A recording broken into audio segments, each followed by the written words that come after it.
Hi everybody. So in lieu of a monthly meeting this month, we've put together a virtual slideshow for you of some images that were taken by Henry Merrick, who was a member of the Society who unfortunately recently passed away, but he donated his collection to the Society. We've scanned and digitized those images and put them together here for you today. Most of them were taken in and around the Boston area in around 1973 or so, the early 1970s. So we open with a fitting shot of the area in that time period, looking eastward here in Somerville, right near Boston, right near North Station. And we're looking eastward across the B&M tracks, and you can see the red line in the distance as well, looking towards Charlestown. And the Naval Yard as well. Actually, if you head back to that slide there, you can actually just see a naval vessel underneath the middle span of the bridge, so the Navy Yard was still active at that point. Here we have the interior of a Budd RDC coach. So this is the prototypical paint scheme, upholstery, appliances, everything that would have been inside the Budd. I believe this is an RDC 1. Not sure which number it is, but we're inside a RDC at BET, Boston Engine Terminal. Really nice shot here looking at North Station rush hour in 1973. So here we have a line of Budd cars ready to go all over the system, carrying commuters, passengers out on the Boston and Maine. Many different varieties of RDCs here. You see RDC 1s, RDC 3s, RDC 2s.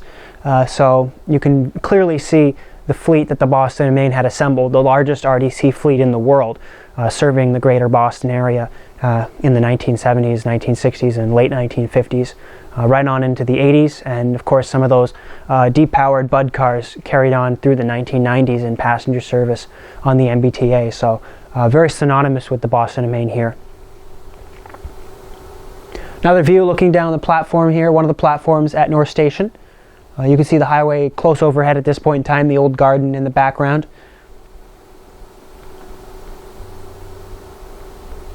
Great shot here looking from the bridge which used to span the yard there in Somerville, looking towards the drawbridges Tower A and then North Station in the background. Of course, Boston Sand and Gravel, landmark in that area to this day.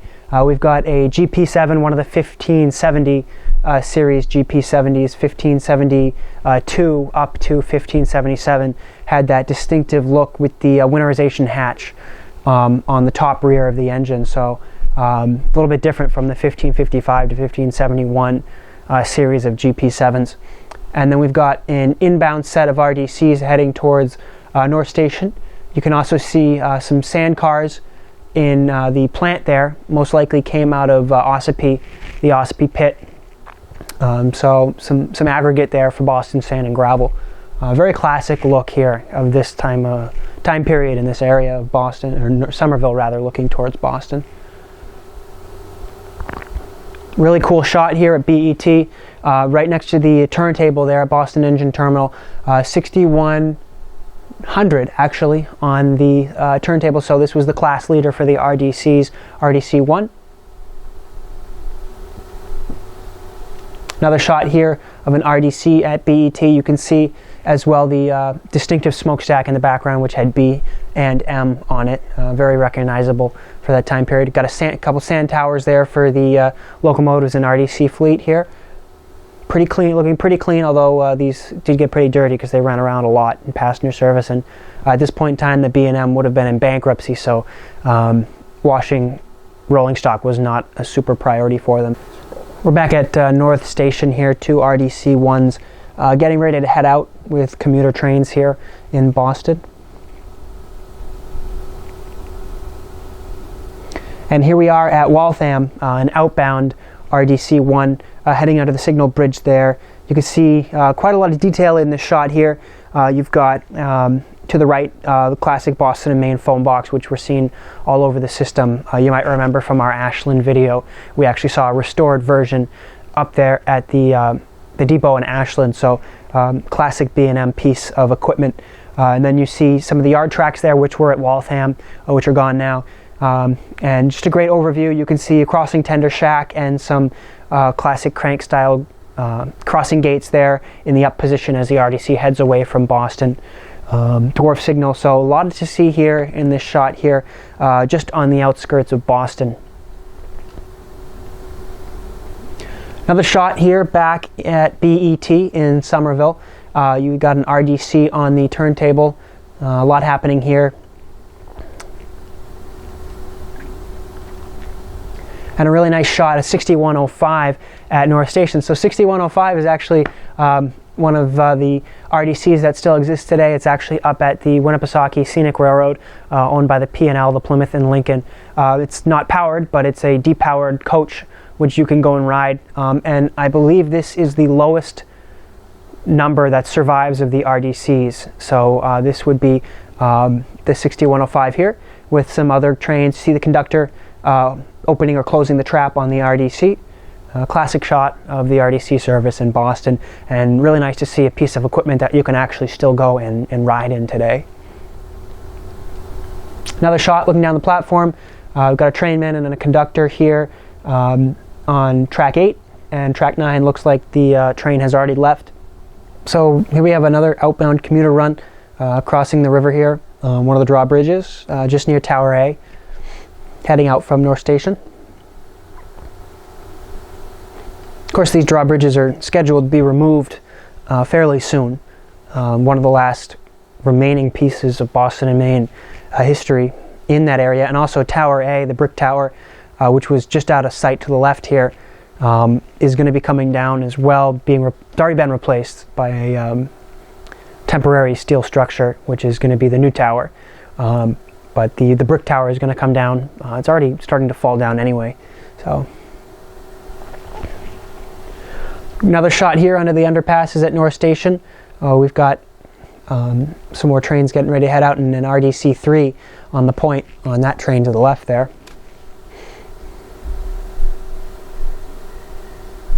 Closer detail shot. The engineer there checking the front of the train.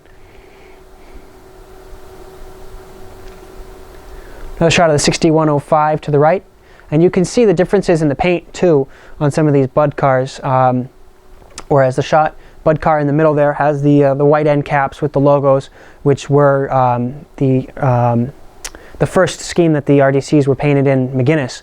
Originally, most of them were delivered with nothing on them, and then eventually they were given the Minuteman logo, and finally in the mid-50s when McGuinness came in, they were painted white with the B&M logos on the ends. But some of them here, as you can see, just had the decals applied to the end. So some differences. I'm not 100% sure when those were done, why they were done that way. Not necessarily an RDC expert myself, but I'm sure many of you guys are, so you'll know why that was.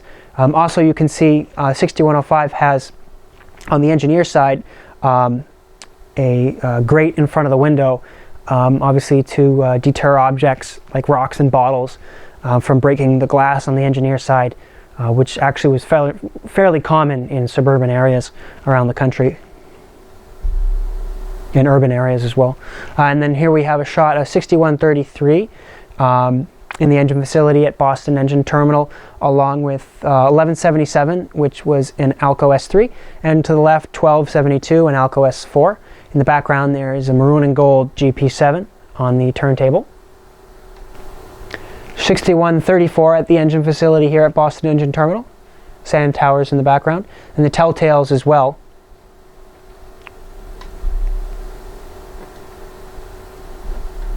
And here we have an RDC-1 outbound, just one RDC here, heading out from Boston. And neat shot here in the background at Boston Sand and Gravel, you can see a trackmobile moving around a gravel hopper there, sand hopper, which probably came in from Ossipee. So a little bit of switching going on there at Boston Sand and Gravel. You can also see cement hoppers behind the open top hoppers as well. So owing to the two types of industry that they did there, the sand and gravel coming in and cement coming out.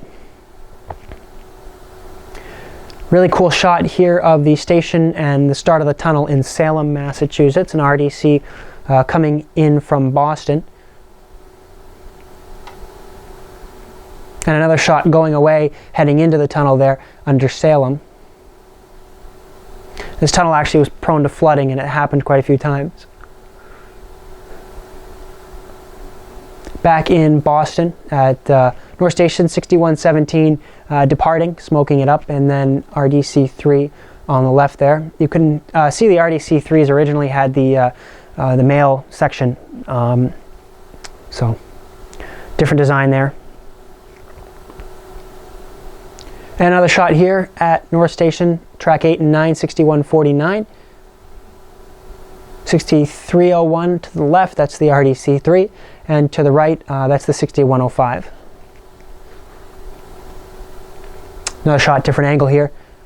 Train crew getting ready for the departure from North Station. Like I said, this is about 1973. And here we see some Bud cars in Somerville, right near Boston Sand and Gravel.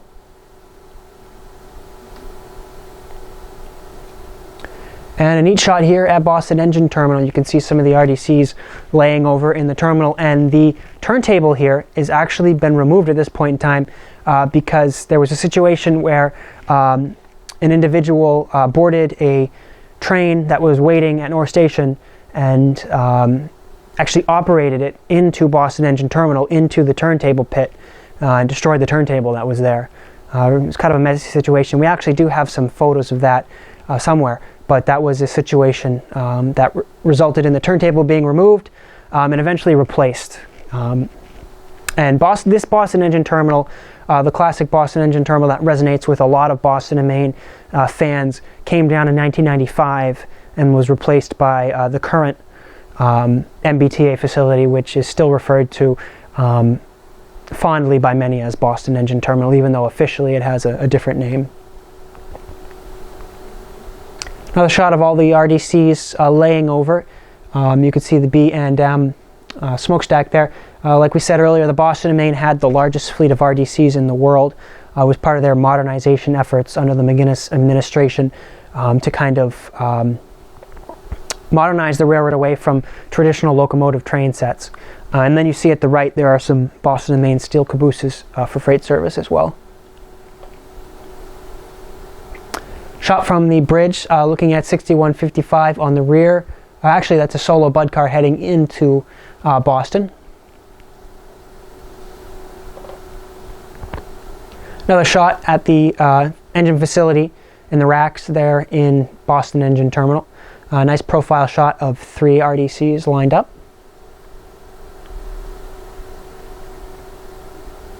And another shot, 6146 and 6155, 2 RDC1s. You can see the difference in the McGuinness logos on the end caps, as well as the window grates protecting the engineer.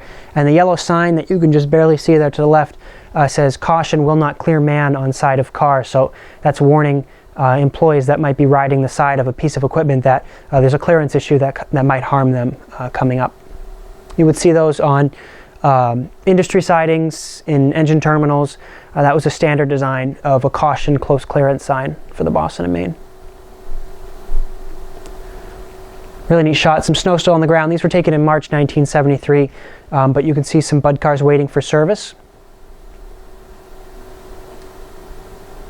And a really cool shot here of a Bud on the turntable and some of the skyline of Boston in the background as viewed from East Somerville.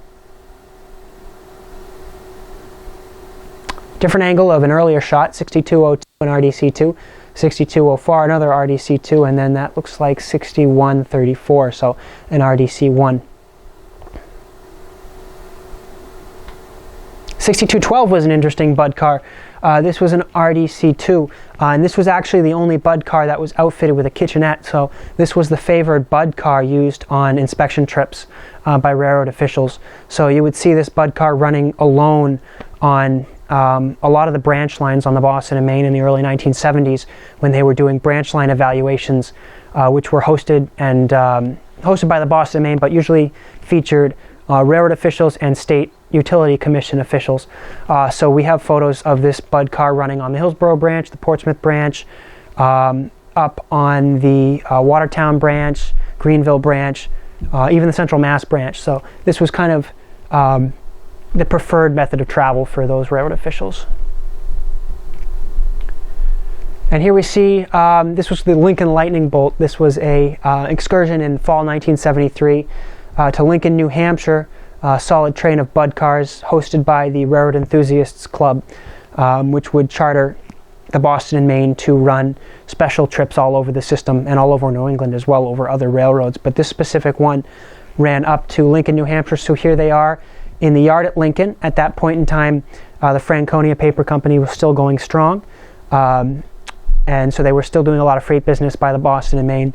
So this area has all changed dramatically today. I believe this specific area still has storage tracks in place for the Plymouth and Lincoln's Hobo Railroad operation, but most of the mill facility in Lincoln has been redeveloped into shopping centers, hotels, etc. So, and another shot here, you can see the end of the train is kind of curving down towards the Y in Lincoln, but here we have the buds waiting on the track there in Lincoln. 6212 is on the point, so there's that bud car that we just saw. That was the one that had the kitchenette in it. Another outbound bud from Boston. Another one coming over the drawbridge, or probably heading into Boston. And then we see the trackmobile there shuttling around that car at Boston Sand and Gravel. And there they are going away from the bridge. You can see Boston Engine Terminal to the left. You can see the smokestack. This is obviously before the highway came through. So a lot more track in this area than there is now. Also, the New Hampshire route bridges you can see rising up there are due to be replaced fairly soon as well.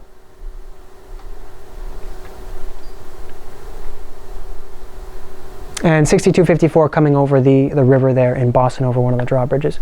So that's some views of the RDCs that Henry Merrick shot on the Boston and Maine in and around Boston. He's got a lot more photos. We'll move to another subject here for you, but some bud flavor there for you.